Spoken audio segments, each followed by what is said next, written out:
It's Not Another Buffalo Podcast, hosted by three of the most underqualified sports personalities this side of the canal. With John. All you people out there who are like, these idiots don't know anything. First of all, you're right.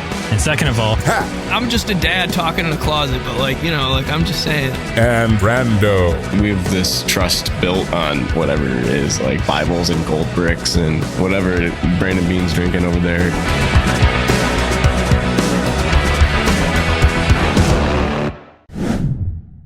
All right, welcome back to Not Another Buffalo Podcast. I'm John. I'm here with Pat and Brando here on another Victory Tuesday. Got going here, 5-2, all is well in the world. This episode is brought to you guys by Small City Realty. If you're looking to buy, sell, or manage property in Western New York, call our guy Zach Korzelius at 585-409-1088. That's 585-409-1088. And you can also find all the links to that in our description. So, boys, how we doing? How we feeling? Great day for football in Buffalo. I was there. Brando was there. Pat was in Rochester, per usual, watching on Channel 8. Channel 8. Channel 8 is still Channel 8 in Rochester. It is. That was fun. The first half was not very fun. No, not fun at all. But I was still hopeful. I was nervous there for a second because when you make a trip like that and you're like, did I come here for this? I've had some disappointment before, specifically against the Titans. I was there for that Monday night game where Josh Allen slipped on the goal line and came up short, which is hilarious. Also, fun fact, the Titans have replaced their slippery grass with turf. So if they had done that 1 year earlier, then, the universe might look differently right now. But it's funny, those things. Maybe 13 seconds happens in Buffalo instead of in Kansas City. It's not that long ago. That wasn't the same season. It was the season after. Yeah, it was. That wasn't the 13 seconds 13 seconds was when I was, it was when I was teaching kindergarten because I put that highlight when they slipped on the turf on for my. All right. Maybe that was the same year. I guess that was. I think it was. That was a lot of years ago then. Yeah. That's crazy. That's the game where Dawson Knox throws the touchdown with the broken hand. That's all. Yeah. That's that same game. The crowd, dude, the whole day was a party, I thought. The stadium was really fun. People were really nice. It's always nice when everybody's nice. Yeah. So simple words, right? It's always nice when everybody's nice. So to see that is awesome. To see it was really cool. The hat you got was very nice. I love that logo. Yep. The wave that, your buddy that you were with got from Ed Oliver was cool. Shout out to Ed Oliver for acknowledging a young gentleman on the sideline there. That was cool. I feel bad. There was like 6 people that I needed to meet up with at tailgates, and I ended up seeing 0 of them because of like where we were, what time. Like I said, we had a youngin' with us who wanted to go in and watch the players warm up. So we were done tailgating before 11 because we were getting in line for stuff. And so everyone who I was supposed to meet, I apologize. We'll do it next time. I promise. But yeah, it was still really fun. The weather could not have been better at all. Like, it's beautiful October day. It's kind of a sin that the Bills didn't get more than one October game this year. Yeah. And they get, they stack them Lakers. up with, they always do that. They want the snow game. That's what they want. Yeah. But it gives me the flashbacks of the game. Nizzy and I went to it in October. It was October like 18th, and it was 82 degrees out against Tampa. We came back to win that game against Jameis, Tyrod, the year we broke the drought. Yeah, I remember getting sunburned on that day. So it's always good to get these one nice October games in for sure. Elite. Yeah. How about Amari Cooper? That Amari Cooper's first touchdown as a Buffalo Bill happened like right in front of me. Yeah. I was in the corner, like row 7. It was amazing. It's probably the best seats I've ever had for a sporting event or concert in general. You were very low. Low. Oh, it was awesome. Great experience. Were you tweaking there for a second? I mean, he did bobble it. Oh gosh. I did a little bit, but again, his body was on my side, so I didn't see him bobble it at all. Yeah, I just saw him catch it, come down with it, and man, that was awesome.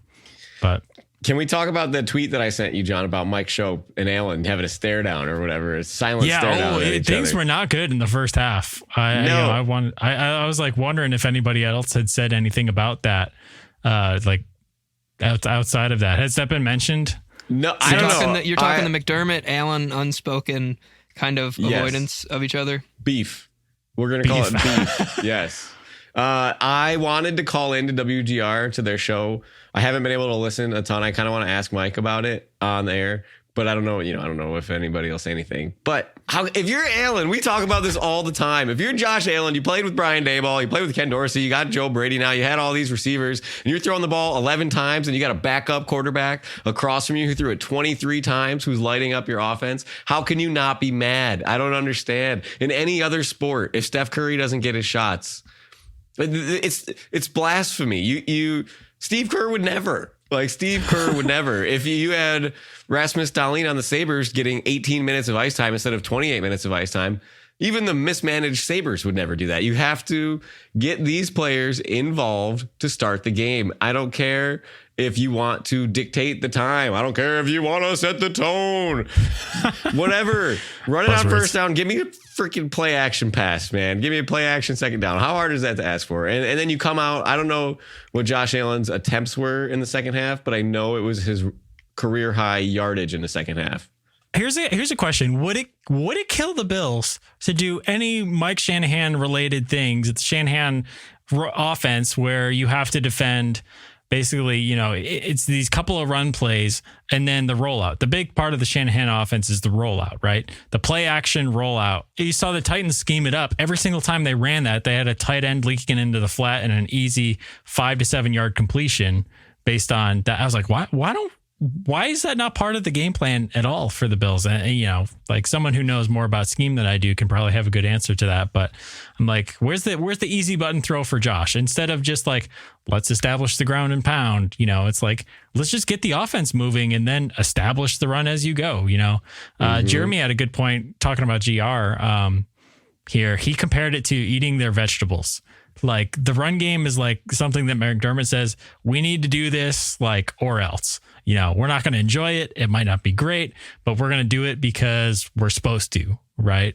And I don't know how much of those politics go back and forth between Joe Brady and McDermott, but it's definitely interesting at the very least. Allen threw the ball 23 times in the second half compared to 11 in the first half. And I'm glad it happened. I want to know who made the decision to be guys, I'm going to throw the ball. Allen, he just walks in. He's like, I think the game just kind of dictates it, right? Yeah, I don't think so.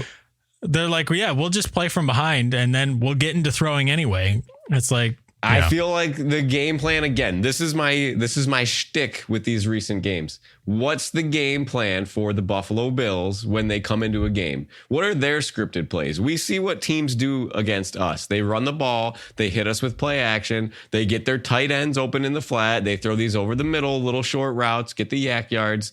What are we doing to go after a defense? We're running our running back from the shotgun into the best D-line that we've faced this year so far. How is that being helpful? We didn't have any success rushing the football really until later in the game. James Cook finishing with sub 40 yards. Ray Davis, I think he finished under 50 yards. So Allen went ahead. Only on a small handful of carries too. Yeah, so on the last drive. He had some good flashy ones, but. So if you're Josh Allen and you're walking into halftime, do you just walk up to coach? You just put your hand on his back. He's like, Coach, I got this. Let me do this. What do you do if you're Allen, who's so respectful, so just the gentleman in the room? And I mean, he could probably just audible him at the line of scrimmage, dude. Honestly, if he wanted to.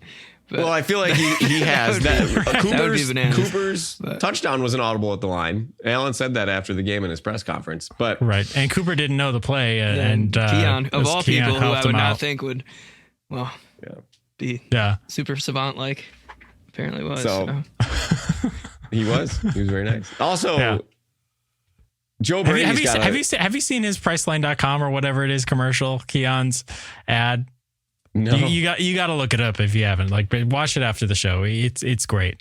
It's Keon in a setting, and they're trying to kind of recreate the Marshawn Lynch type vibe in Buffalo. They make a couple of references. It's good. Just go check it out. Trust me, it's really good. It might not be Priceline.com. It's some travel booking company or something like that, but it's good.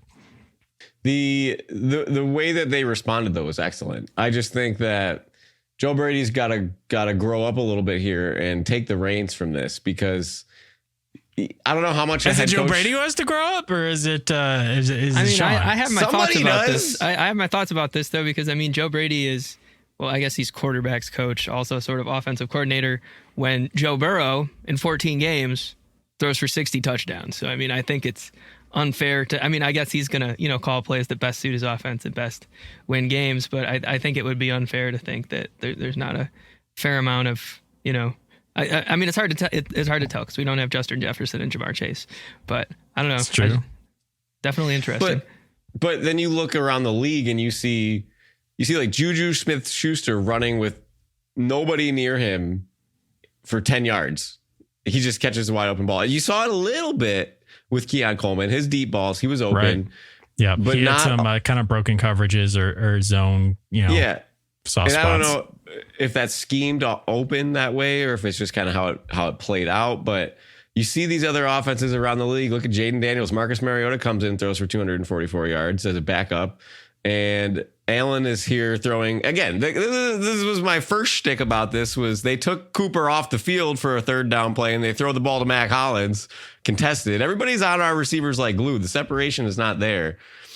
So what are we doing? We're going to run. We're going to throw a little bubble screen here. Like it took Curtis Samuel to go out again for us not to do it anymore. I don't know. I'm happy that it worked out in the second half. It's not going to work against a good team. Cooper is great, but the last silver lining that I'll have, then I'll stop. But Keon Coleman caught all of his receptions without Amari Cooper on the field. I don't know if you saw that. Oh, that's an interesting stat. Yeah, I actually didn't know that. I mean, he only had 4, right? So that's like, correlation versus causation there. But yeah. I think that's notable, at least. But it's just there's room to grow. And if this is a floor for the team right now, then I'm very excited about what our ceiling could look like. Yeah. And, this is all considering, everyone kind of forgot that Milano's out for the year, right? We're all like, he might come back. He will come back. Yeah. In December and January and stuff like that. But, I feel like the defense, except against scripted plays, at once, Greg Rousseau even had a quote about it after the game. Like the defense is like, we knew once they had to start running their regular playbook, we were going to be fine.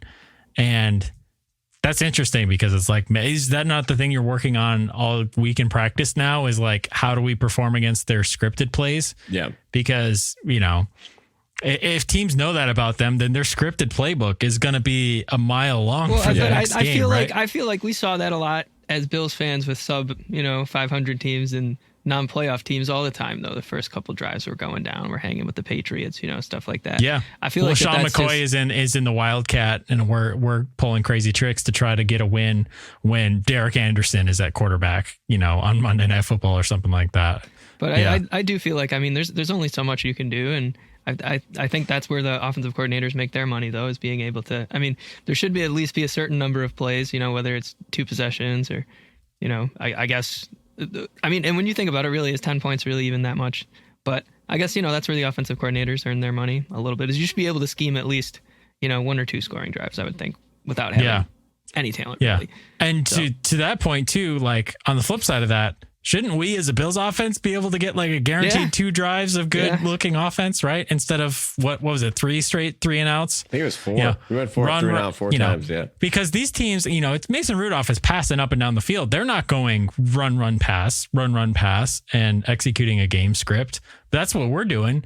Like, does our game script say run, pass, punt, yes. run, pass, yes. punt? Is that what the script says? McDermott would be so excited to see a game script that says that. We punted, but at least we established the run, guys. Like, okay, great. James Cook has, 10 yards on 7 carries. Yeah. Is that established? But and if they're going to establish the run, I know they don't do it now. They won't do it until December, January. Let's see Josh Allen get a couple sweeps here, all right? Like, let's see the big dog work and put some fear into these linebackers that he might do that. This thing about film, Leslie Frazier said it last year, right? When Allen runs, the defense has to plan for it. So if we are having a tough time, maybe it's because our offense is easy to scheme against. It's the same thing with Ken Dorsey, but I don't buy it. I think it's the head coach trying to pull some strings here because every time that we've needed it, the Bills moved the ball against the Ravens. They just didn't convert on these short 4th downs. The Bills moved the ball against the Cardinals when they needed it, when they were down. And the Bills moved the ball against the Jags, and the Bills moved the ball against the Titans. So I think that it's there. They just don't call the plays. They're just there. And coach says no. So at some point, I was talking about it today, the egos on these head coaches that are defensive play callers. It's just, I don't understand where they develop it from. Because McDermott he had good defense. Where does it come from? Who thinks that their defense is going to just carry their team to a win these days? I don't understand. Steve Spagnuolo. I mean, he has Mahomes though, right? So it's not, it's not let's talk about Mahomes throwing more picks than touchdowns, but yeah, I don't know. So think of teams that have mediocre quarterbacks with decent defenses. I don't know. I don't have one that comes to mind. What's the ceiling? The last team to do that and go to a Super Bowl was probably the Broncos, Jimmy Garoppolo 49ers. I mean, you could say Brock Purdy 49ers last year, I guess. After last week, you could say about this year's 49ers. That's true. But I feel like Brock Purdy's a little bit better than we're giving him credit for. Like you're starting to see that more and more. There was some crazy stat about Brock Purdy where he is up there with Josh Allen as far as I don't know if it was passer rating when scrambling or something like that. Drake May's up there too. Yeah. Two tutties, no picks last week. I mean, Yeah. Well, nothing to be worried about this year at least, Drake right? Cook. Hopefully. You know who's not up there? And maybe this can segue us into our next segment. Aaron Rodgers. All right. So if you guys missed the we're going to roll right into fill in the blank here.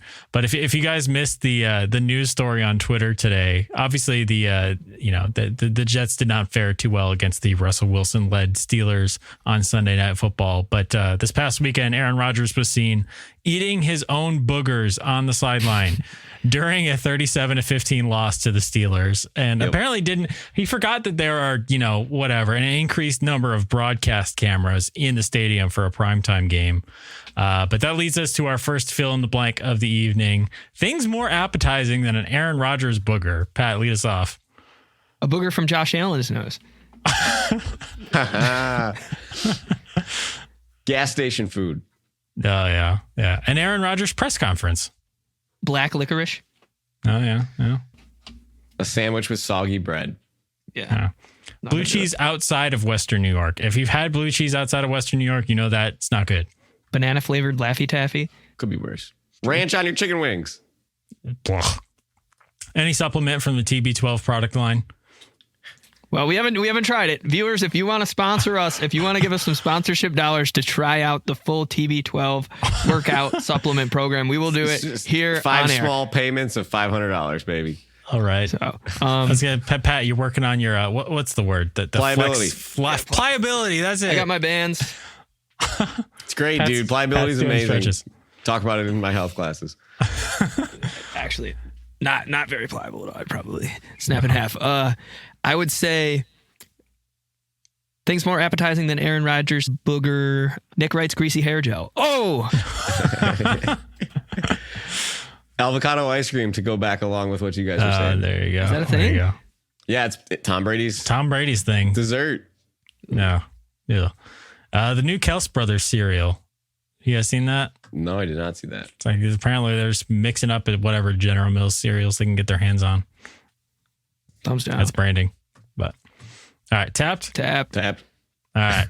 Things that are more effective than the Bills' defense versus scripted plays. Sean McDermott's clock management and timeout usage. Oh, that's funny. The FBI warning on DVDs. Woo. Nice. Unless you're Kramer. Whatever Tyreek Hill uses for birth control. Yes. A marriage counseling practice ran by John Mayer and Stefan Diggs. That's funny. That's good. Double slam. Nicotine gum.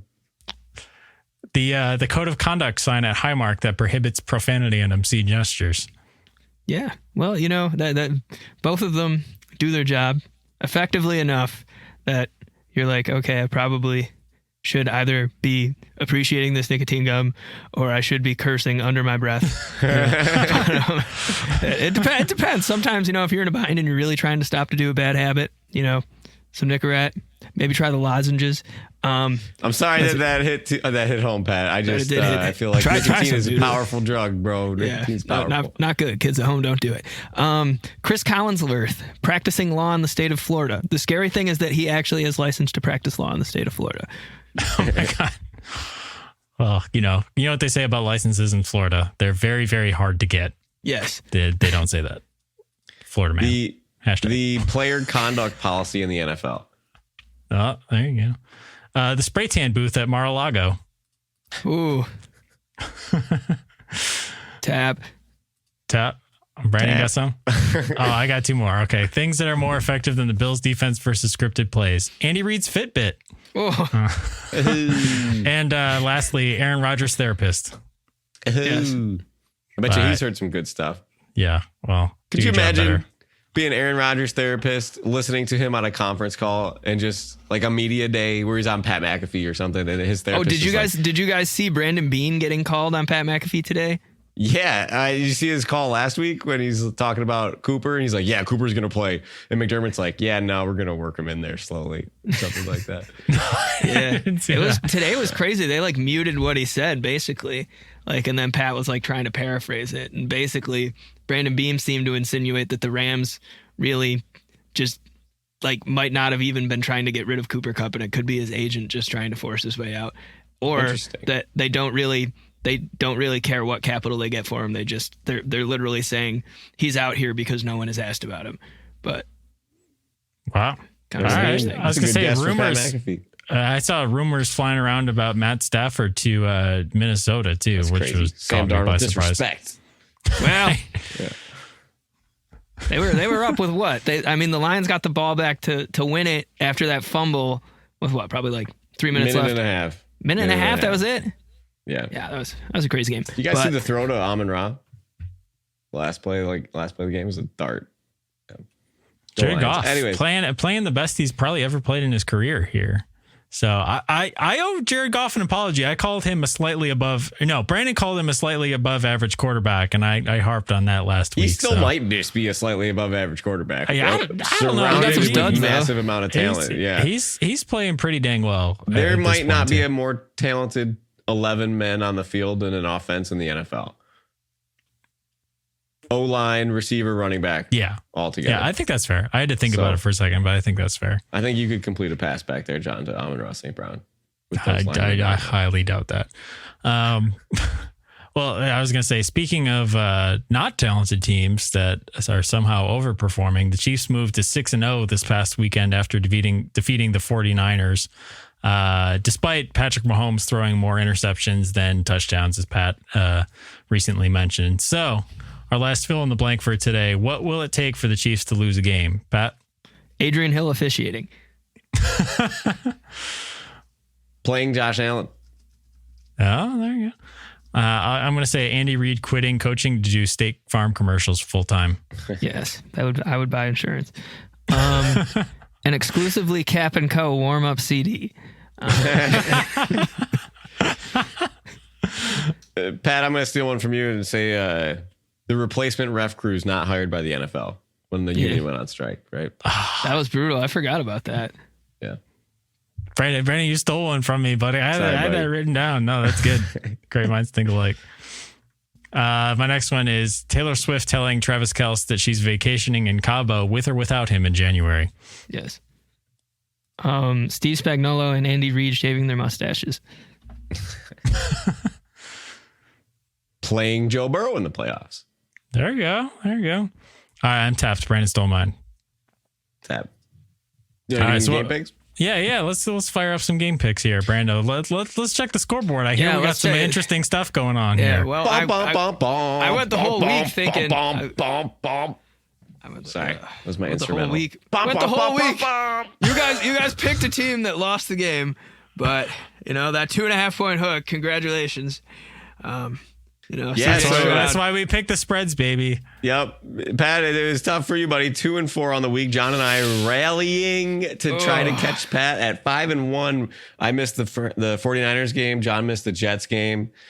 Pat only got the Lions and the Bengals game. So Pat's overall record, 23-19. Brandon and John coming in at 22-20. We are officially above 500, gentlemen. We are above water. We are not drowning, still alive, barely breathing, but we are going. And next, Pat's got the Monsters Inc. record going on here. We got a 23-19. We have a 23-19. There it is. Okay, I'm glad somebody else got that because my niece it would is have been really obsessed awkward if we didn't. With Monsters Inc. right now. She's going to Sully for Halloween. So I'm up on the game of Monsters. That's cute. Inc. Yeah. That's cute. Yeah. I also work in an elementary school. Apart from it also being a part of our own childhood as well. I love Monsters Inc. So So we got some interesting games on the docket this week. Big spreads, small spreads. As long as there's food out at a party, it's spread as a spread. So we are looking at Baltimore going into Cleveland. Baltimore is a minus 9.5 point favorite against the Browns without Deshaun Watson. Who's starting at quarterback? DDR, right? That's his name. I heard Jameis. No, Jameis is going to Jameis Winston revenge tour starts against the divisional foe Ravens. Pat, we're coming here first. Do you take the points? Give me the Browns to cover. Jameis Winston, believe it or not, fellas, go on ProFootballReference.com and look up the highest postseason passer rating of all time. Jameis Winston should be on there, right? He's number one, 158.3. 1 of 1 for like 56 yards and a touchdown. All right, so we're not including the minimum attempts metric in this. Yes. Oh my God. Yeah, I'm taking the Ravens. They look like the best team in football. It. That's great. So sorry, Brando. Go ahead. Start your thing over. I didn't mean to talk over you. Ravens look like the best team in football. Derrick Henry's going to go for 2,000 yards. That's it. No. Well, I think Jameis Winston is 0-1 on moral high ground speeches this week, and I think he moves to 0-1 as the starter. Give me Baltimore. Yep. Well, did you see that, Pat? What do you think about that? That was finally. There's actually a -1 in the Jameis Winston column for me in the last couple of years. Did you see him defending Deshaun Watson? Yeah, it's kind of funny. Calling him an upstanding citizen. 2 past criminals. I don't know. Well, Jameis stole crab legs. I give him more of a leg way. Jameis was just a whatever, unhinged college student, not really making anyone's lives any worse than it had to be. But no, I'm with you, man. Crab legs are good. They're expensive. Times are tough. Still a crime. Deshaun Watson, you're a scumbag. Still a crime. I don't make the rules. We just know what they are. They obviously didn't. So anyways, rules of game picks here is to pick the second game. The Eagles at the Bengals. Bengals are 2.5 point favorites here. John, we will lead off with you for this one. Does Joe Burrow get a win here? I think so. I think he's going to expose the Philly pass defense here a little bit. I know their pass rush was looking good this past week against the Giants, but again, guys, it's the New York Football Giants we're talking about. They're terrible. So I'm going to go Cincy -2.5. Yeah, the turmoil in Philly is brewing, and the Bengals always start slow, but they got to get some wins here. They're going to win. Pat, who you got? Cheese-It boy. Yeah, I'm sorry. You're gonna have to mute this. This is uncalled for. This is but yeah, I'll take the Bengals. They slow starters, but I got faith here. You're good, Pat. I don't do any selective muting anymore in the editing, so every Cheez-It Bites can make it into the broadcast. So that's what's up. Sponsor the show, Nabisco. Nabisco. Tua Tagovailoa. Say that 5 times fast. Apparently fast was the tough word in that sentence. Yeah. Tua Tagovailoa making his return after another brain injury. We will call concussions brain injuries now, I guess. He is hopeful to play against the Cardinals. Kyler Murray. Again, we are at the time of Call of Duty coming out. Just so everybody knows. I'll go first here. I put Miami on here for that reason. Call of Duty comes out this weekend. Tua's coming back. Tyreek Hill is like a dog in a cage ready to explode. Dude's going to have 150 yards receiving this week. Give me the Dolphins. All right. I also heard someone else told me, I can't verify this, but like there's been a beta version of Call of Duty out for a while, and that Kyler Murray was likely one of the first people to get that. So maybe that call... Maybe. Okay. All right. Well, maybe he's already gotten that version or something. Maybe. I don't know. Anyway, give me Arizona on this one. The reason is that Tua and the Dolphins barely beat Jacksonville earlier in this year, and they didn't look especially great against the Bills. So I don't know, even with Tua back, if they're going to be the team that they were last year, because they haven't looked at it so far. So give me Arizona with the road upset and some points here. Considering Tua's playing. And I like Tyler Huntley, but they were just stanky without Tua. So give me the Dolphins. All right. I watched the pick change here on the game picks. I know. When Brandon said Tua was playing, I was like, okay. Well, what is he, questionable? Yeah, most likely playing in this one. So I guess we'll see. Another team missing their quarterback looking that way at the moment as of now. Washington will host the Bears. Caleb Williams, they are a 2-point favorite on the road in Washington. I will take Caleb Williams here, which would be a cool battle of rookie quarterbacks. I think Jaden Daniels is better than Caleb Williams. I like Jaden Daniels exponentially better than Caleb Williams. Unfortunately, we won't get to see that matchup yet. Give me the Bears to cover. Yeah, I was gonna say I'm kind of guessing that Daniels isn't gonna play. He's so-called week to week, but they're hopeful that he's gonna play this week. That sounds like, hey, you should probably game plan for our team's better quarterback, and then we're gonna trot out the backup against you. And I know Marcus Mariota didn't do too bad, but I'm still going to take Chicago here. They're building a little bit of momentum here. That NFC North is looking like the best division in football so far. So I reserve the right to change my pick if Jaden Daniels is named a starter on Sunday. Okay, well, if you're going to do that, then I would also flip. Okay. I would flip my pick if Daniels was starting. Okay. So, but Pat, who you got? Well, regardless, I think that, you know, I'd like to see, it's a battle of number 2 picks, right? Either way, Jaden Daniels he's the second overall pick, right? Am I tripping? No, he was 2. You're right. Yeah, he's second. Either way, Drake May was 3. Either way, if it's Marcus Mariota or it's Jalen Daniels, one of these number 2s is going to come out number 1 on top. So give me Washington. Great line. That was a great line. That was great. Good. You win. You win. Game picks bonus. All right, Brandon, go. No. Before you go to that, you go back up to the game you missed, Atlanta at Tampa Bay. Oh, I skipped right over one. All right. We obviously are rookies here. We have not done over 250 episodes of game picks, and we have the Atlanta Hawks. They're not even the right team. God, what am I doing? The Atlanta Falcons at the decimated Tampa Bay Buccaneers, who just traded for Chris Godwin in fantasy. This guy just traded for Chris Godwin in fantasy. I got 14 points out of him. That's it. He's done. Broken ankle. Adios. Give me Atlanta to win this game. I'm done with Tampa Bay. Yeah. Well, like here, it is Brandon's first day, and also it's going to be some Tampa Bay receivers' first day.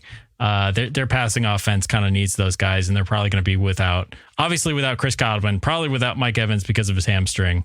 That's their only way to win games is to score 30 points at this point. Their defense isn't helping them. Their run game isn't doing anything particularly special. So yeah, give me Atlanta minus 2.5. Pat, wow, you guys can think that. The Falcons got absolutely stomped last week by the Seahawks, so I don't really think they're world beaters. You're throwing some shade at my boy Baker over here. I just feel like, this redemption arc hasn't even really reached its full. I like Baker. I want to root for Baker too. They're running the ball pretty well too, honestly. I mean, there was just that lull. Like even when Mike Evans went out too, it was like, I know they scored a bunch of garbage time points at the end, but like when Mike Evans went out, it seemed like Baltimore went into that like. Sorry, I'm not going to get too far in this game here, but they could play man against the Tampa Bay remaining wide receivers, where it's like that tandem, you can't defend them super well. So I'd be nervous for them without Mike Evans, and especially without Chris Godwin on top of that. You're going with Tampa Bay, Pat? He's proved us wrong before, so we'll see how it goes. So just make sure Tom Brady's not at the game. That's the only caveat. If he is at the game, if they flash to him at any point, I reserve the.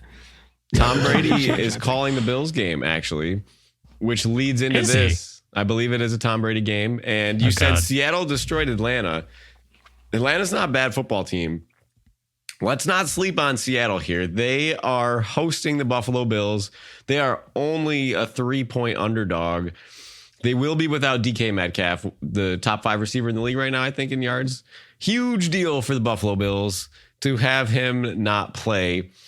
That gives me hope that the Bills will win this game. I'm picking the Bills to cover, but don't sleep on Seattle, all right? I have a cousin who lives in Korea who's a diehard Seahawks fan. We have a bet. We are betting on this game. I talk to him a few times a year.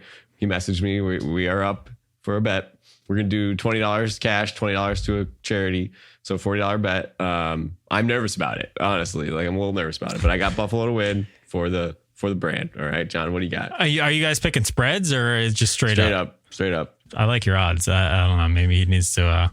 I think he needs some points. I think he needs some points from you. Let's talk less about that, John. Let's just make a game. Okay, all right. Hopefully he doesn't listen to the podcast. I'm going Buffalo as well. You guys know me. Go Bills. Geno sleepy in Seattle. Pat, who you got? Well, I've gone back on my word. I'll take Bills to win and to cover. All right. Eugene Cyril, love you, bud. And if you beat us at home, that's a feel good story for everyone not in a 716-585 or 518 area code, really 607. So for those of you keeping track, it has been exactly 3 weeks since Pat muttered the "never again" line for Bills to win. So well, if they lose this game, never again. I don't care. the game picks will be down the toilet, and I don't care. It is. Hey, you still got a lead after a rough week. You still got a lead. That's the gap you put on us. So we'll see how it turns out. This could be we could see our first lead change of the year in the game picks.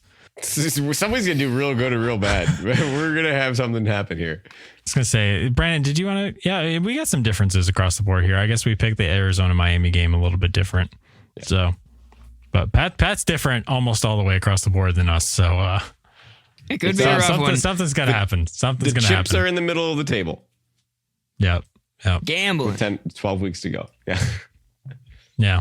Gino's been throwing the ball just about more than anybody in the league so far. I think last week was only the second time he hadn't cashed his attempts over. Their offense these days is just pass, and not as much running mixed in. Kenneth Walker is a great running back. They haven't been using him as much as I thought. So I think it's a good matchup for the Seattle offense versus the Bills defense, even though Seattle has put up the 8th most points per game and given up the 21st most yards per game. I'm sorry, they're 8th in yards per game and then 21st in yards given up per game. So I think it's a favorable matchup, even going on the road there. Seahawks are coming back from the East Coast as well, even though they're going to have a couple more days on that West Coast schedule. But I don't know. John, I will. Anything make you nervous? DK Metcalf might be out for this game. I'm feeling pretty good. He's out for this game. I have a question for you. I have quick trivia. Didn't tell you about it. Just saw it right now. I'll give you 10 guesses. You two put your heads together. Give me the top 5 passers in the NFL right now. Okay. Geno Smith. He's number 1. Yes. Baker Mayfield. Number 2. Passers in terms of what? Passing yards or what? Passing yards, yeah. Passing yards. It's not Allen or Mahomes, I know for a fact, too. No. I don't think Lamar Jackson's really even thrown for 300 yards maybe more than one time. Are you guessing these people, or what are you doing? No. I was gonna say I maybe Lamar, but we're gonna save that guess until we get down towards Joe Burrow's 5. in that list for sure. Joe Burrow, yeah. We'll guess Joe Burrow. What? Okay. He's number 6. Okay. He is number 6. Okay, well that was one miss. like top 5. Yep, you got 4 more guesses that are incorrect before you lose all your money. Jared Goff. All right. That's 2 misses. That's 2 misses. All right, hang on. We got to think about these. Pat, keep blurting out, man. Keep blurting them out. No, okay, John, let me message you. Let me message you, official... Brandon. Don't look at the. I feel like Brock Purdy's got to be in this top 5 too. Is that an official guess? Pat, are you okay with officially guessing? Pat, you can't look anything up, buddy. I'm not. I'm not looking at it. I'm not looking at it. Is that an official? Are you making official guesses with your text box? If John has one more, can I have one more? You have 3. You have 2 misses remaining. Okay, Pat, I like your guess. Kirk is a good guess. Let's say Kirk Cousins. He's number 4. The dude threw for like 500 yards in that overtime win. How many more guesses do we have? 2. And you have what? 2 more to go? Pat, I feel like Stafford is kind of a decent guess. You know who I was thinking too? Stroud, maybe. Stroud, he's had some good weeks. He's also had some. I think he had 1 week where he only he threw for 85 yards last week. Yeah, he threw for sub 100 one of these weeks. 2 picks remaining with 2 players left. Can the boys do it? I don't know. I think Brock's not Backs a bad pick either, wall. though, too, because like they've played a lot behind. All right, Purdy, official guess. Brock Purdy comes in at number 3. All right, so one we got player remaining. One guy with 2 left guesses and 2 to go. guesses. All right. Don't you dare look at the chat, Brandon. I mean, I have the list in front of me. You guys can talk amongst yourselves. Yeah. I think Darnold's a good guess too. Pat, you can just say it without you. You just say like this is not an official guess. Like no, you can baloney, man. and that's bologna sandwiches.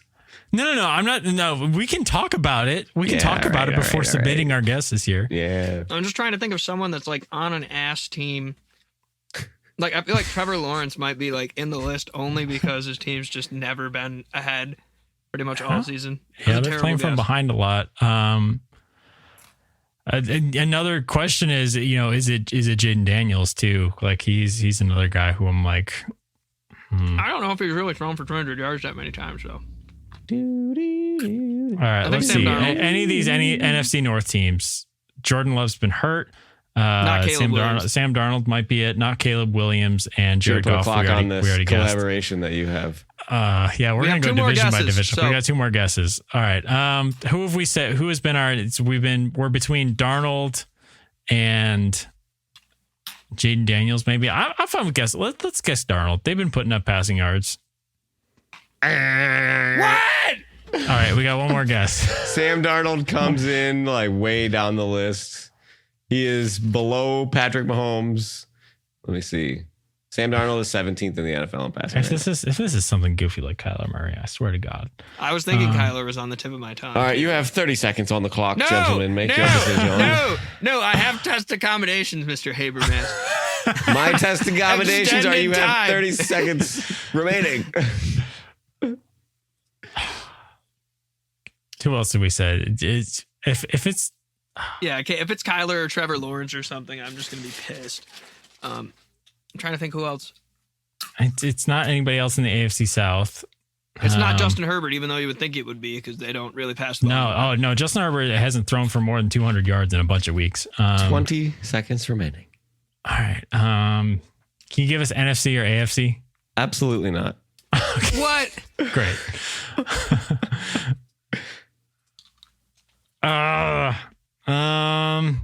10 seconds remaining. Okay, let's do the NFC South really quick. We already got Baker. It's not Dak. It might be Dak. They play from behind all the time. They suck. Yeah. No, he's on my fantasy team. He has not been. He's not been thrown for a lot of yards. NFC South. It's not. I need an answer, folks. I need an answer. And Derek Carr, he was up there too, but he's been out for a couple weeks. Did he throw enough yards before that? Probably not. Spencer Rattler's been playing for 2 weeks. Do you think we should just go Carr? He threw for a lot of yards. Carr or Daniels? Up to you, Lock Pat. it in, boys. All you, Pat. Carr or Daniels? Jaden Daniels because he's played more games. Is it? No, is it? Lamar Jackson. Lamar? It is Lamar. Oh, okay. Top 5 passing leaders. Wait, we forgot to circle back to him. We said we were going to circle back to him. I was hoping you weren't going to. Gino, Baker, Brock, Kirk, Lamar. What a stud group of 5 quarterbacks leading the league in passing. If you go by touchdowns, though, Gino is so far down. Yeah. He only has 8 TDs, 6 interceptions. It drops him all the way down to... Gino has like 4 games with 50 plus attempts. They're down by double digit scores with like 30 seconds left, and he's still slinging it, like getting his numbers up. He's tied for 15th in the league for touchdowns. Who's got the most passing touchdowns right now? Baker touchdown maker. He's probably over 20 at least. 18. 18. Wow. Do you want to guess the numbers? No, I'm just kidding. We don't. Nobody's got time for that. Ain't nobody got time for that. But all right. Well, you guys ready to wrap this one up? Yes, sir. Yeah. You guys know where to find us on Twitter, Instagram, all that crap at Not Buff Podcast. Give us a follow. Give us a review if you'd like. Subscribe, press all the buttons, spam all the buttons. Just add a gibberish comment if you want to, and we'll try to figure it out. If you want us to talk about anything on the show, shoot us a message or I think you still send a voice message through Spotify for podcasts. If that feature still exists, that'd be cool. We'll play your voice memo on the show, or just shoot us a voice memo via Twitter or something like that. But all right, until then, we got Seahawks this week, and then we'll be back next week per usual. But until then, go Bills. Go Bills. Also, Kellogg Sales Corporation, Battle Creek, Michigan. 49 016. If you are interested in sponsoring the show, we would really, really be great ambassadors for the brand Cheez-It. Any other brands that you would like us to promote, we would. So...